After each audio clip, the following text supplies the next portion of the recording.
Ini alat skin booster injektor Remi Pro. Oke. Yes. Dan untuk tampilan interface-nya begini. Nah, cara kalibrasinya, tampilan interface-nya begini. Kemudian itu abang ke menu pengaturan yang ini, yang 1 2 3 ya. Tekan aja. Nah, kemudian langsung ke yang ujung bang, yang factory. Yes.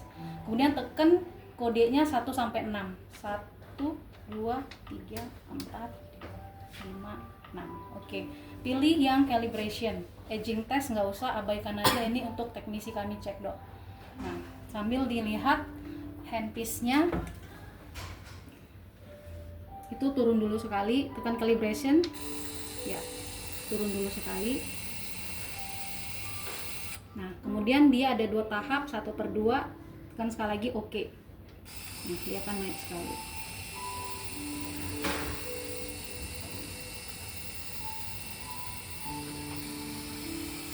Ya, oke, sudah selesai. Okein aja. Kemudian back.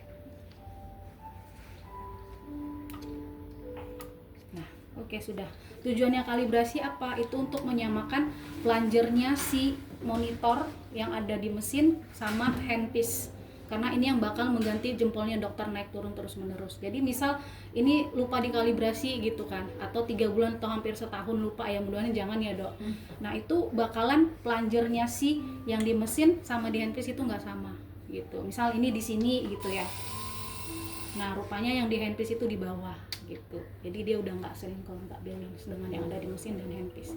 Karena ini yang mengganti jempolnya dokter. Jadi dokter nggak ada pencet apa atau apapun, hanya untuk tas saja. Oke, itu.